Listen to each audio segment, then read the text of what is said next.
It's Super Bowl dog weekend, and I've got a fever, and the only prescription is more cowbell. Let's go! But if your school has a good band, they make the football stadium atmosphere electric. Here, let me demonstrate. Meg, come on over.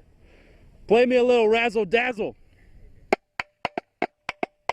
Before you know it, the left field lounge will be packed and grills just like this one will be roaring. Tradition that may truly be unlike any other.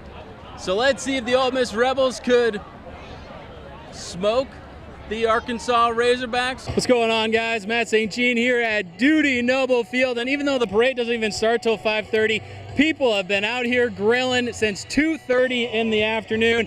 I'm with Johnny and Justin, and Johnny, what do we got on the grill right here, buddy? East Webster's Cameron Jennings set a squat record over the weekend at the Powerlifting State High School Championships. Over 800 pounds on the squat. So squatting someone like me, that's child's play. And I'm sure the members are excited to get back on one of these treadmills like I am doing right now. And the staff, they're pumped to see their members again. Here we are. We finally made it. The playoffs are here. The regular season records, they are thrown out the window. Kossuth and Belmont played each other 3 times before today. And I'd have to hazard a guess that the 4th time was the best game of the 4. I would argue with anyone who says that Friday night under the lights isn't just the best thing, and we do have a dandy of a game. The smell of fresh cut grass, the ping of the baseball bat, just takes me back to my playing days. But because of the coronavirus, not as many people are going to be able to attend the games. So as a result, they put in some live streaming technology so that they can put all their games online for fans that can't show up.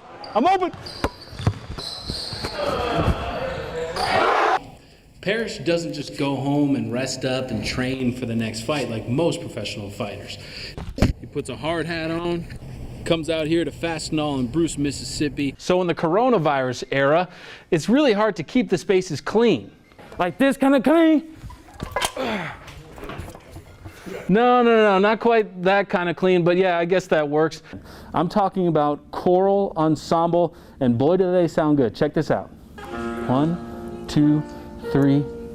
This is the game change. This is the game change. A lot of fan bases are trying to claim him. Of course, Cincinnati Bengals and the LSU Tigers, where he won a national championship 3 years ago.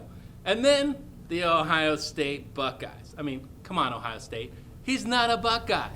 But a couple of people that have been able to claim Joe Burrow from day one live right here in Amory, Mississippi. Crazy to think about. In 2 weeks, we're going to be talking about the playoffs. Playoffs? Talking about playoffs? Sorry. Couldn't help myself, a little Jim Mora right there. 2 teams looking for their first wins of the season, the Tupelo Golden Wave and the West Point Green Wave, the battle of the waves. Normally, that would be a term reserved for Southern California surfers. Hey, nice battle for the waves, bro. They were winners of 17 games in a row, only lost 3 games all season, then they lost to Moss Point. And you know what they say, revenge is a dish best served a year later in the exact same game. TCPS quarterback Kai Holiday has scored at least 7 touchdowns. Yeah, that's right. I said at least 7 touchdowns in his last 3 games. The last time the Raiders had a winning season, Sylvester Croom and Houston Nutt were the head coaches of Mississippi State and Ole Miss.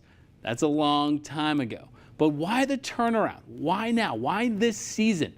2 reasons: a mantra and a little help from mom. Bragging rights, revenge, tradition, all on the line in Columbus tonight. But first, I want to give a shout out to all the parents and fans and people who have manned the grills at football games this season. Let's take a look at this action on the grill. Oh, expert flipping. Expert flipping. Oh, look at those dogs. Games at Ingomar look a little different this year. Limited fans, face masks everywhere, and a sign in the corner of the gym that says "All in for Ansley." This is Ansley Thompson, an 8th grader at Ingomar and a manager for the girls basketball team. It was like a second family to me. Ansley was preparing to support the Falcons. But before the season, she told her mom, Dee, who works at the school, she wasn't feeling too well.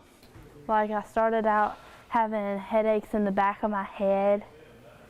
On December 14th, Dee took Ansley to the doctor, thinking she may have contracted the coronavirus. While we were waiting, I just got sick. They rushed Ansley to the emergency room. They took her in and did a CAT scan, and when they came out, they said she had a mass on her brain. Doctors moved her to Le Bonheur Children's Clinic for more tests. Back home, Macy Pfeiffer, who plays on the Ingomar varsity team, found out her best friend had a brain tumor. That game, I was just like, I'm going to go out here and play for her, because right now, like, this game is important, but I'm playing for so much more right now than just a win in a game. I'm playing for Ansley now. A family friend of the Thompsons started the hashtag All In for Ansley, and Macy got the team to wear teal bows and socks during the games in honor of her friend, who saw the picture on Facebook. I had just gotten emotional, and I was just like, Mama, Mama, come here now. And she came running in there, and she was like, what? And I was just like, look at this. Everybody is in for Ansley. I mean, just everybody is in for Ansley. And I can't tell the community, I can't tell our county how much we appreciate, how much we love them. During her treatment, she's been at home by herself. On Monday, Ingomar cleared the gym so she could come back and play a little b-ball with Macy. There we go. She hasn't been gone but for a few weeks, but I feel like she's been gone for forever. And, you know, she's such a heartwarming person, such a humble, sweet, kind person that it makes a big impact when you don't have her. It's going to be a long road back to the sideline for Ansley, but she's not alone in the fight. Ansley Thompson with the assist. She's got her family, her team, and her community. And they are 1, 2, 3. All in for